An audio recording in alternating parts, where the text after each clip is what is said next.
डोली अली को कहती है कि माहीन आपी मेरे साथ हमेशा बदतमीजी करती हैं। अली कहता वो तो सुधरने वाली है नहीं, तुम ही बर्दाश्त कर लो।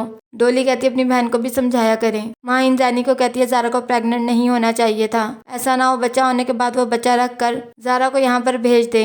ज़ैनी कहती है बोलने से पहले कुछ तो सोच लिया करें। अदनान कहता है ज़ारा की ज़िंदगी में पहले मुश्किलात क्या कम थी, अब ये औलाद का मसला बन गया है। शाइस्ता कहती है औलाद मसला नहीं होती। अदनान कहता है बड़ी जवानी में बेवा हो गई और अब बच्चे के साथ कौन कबूल करेगा। शाइस्ता कहती है वो क्यों करने लगी शादी। अदनान कहता है ज़िंदगी औलाद के सहारे गुजर जाती है लेकिन जवानी नहीं। साद अपनी अम्मी को कहता है मैं घर जा रहा हूँ, सुबह आ जाऊँगा। आसफा कहती है मुझे भी ले जाओ। साद कहता है डोली यहीं पर रुक रही है।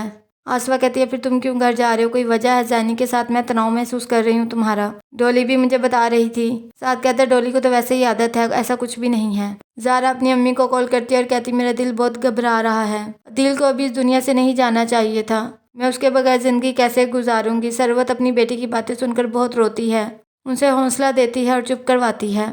मिरहा आकिब को कॉल करती है और सदफ की सारी बातें बता देती है कि सदफ को लगता है कि डिकेटी तुमने करवाई है, पर मैंने सदफ की बहुत इंसल्ट की है कि तुम्हारे बारे में ऐसा कुछ मत कहा करे। आकिब कहता है मैं तुम्हारे घर के बाहर आ रहा हूँ तुम्हें सिर्फ एक झलक देखने के लिए। मिरहा बहुत मना करती है लेकिन आकिब आ जाता है। माही सोचती है मैंने तो सोचा था ज़ारा को इस घर से बेइज्जत और जलील करके निकालूंगी, सारा प्लान खराब हो गया है। मिरहा नीचे जा रही होती है कि तभी माही उसके पीछे जाती है। माही मिरहा से पूछती है गेट के पास क्यों आई हो। मिरहा झूठ बोल देती है कि मैं तो देखने आई थी गेट लगा हुआ है या नहीं। माही जैसे ही बाहर जाती है आकिब वहाँ से भाग जाता है। मिरहा जल्दी से ज़ारा के रूम में चली जाती है और कहती है भाभी आज रात मैं आपके पास सोऊंगी। माही कहती है तुमने फिर उस लड़के को घर के बाहर बुलाया था। मिरहा झूठ बोल देती है और कसम उठा देती है कि मैंने किसी को नहीं बुलाया, आहिस्ता बोलो भाभी सब कुछ सुन लेगी। मिरहा माही के पास जाकर झूठ बोल देती है कि भाभी ने मुझे कहा है तुम बहनें ऐसी हो इसीलिए माही की डिवोर्स हुई है। माही कहती है तुम झूठ बोल रही हो। मिरहा कहती है जाकर खुद पूछ लो। फरीदा अहमद को कहती है समझ नहीं आता गम करूं या खुशी मनाऊं, एक तरफ बेटे के जाने का गम और दूसरी तरफ पोते के आने की खुशी है। अहमद कहता है हौसले और सब्र से काम लो।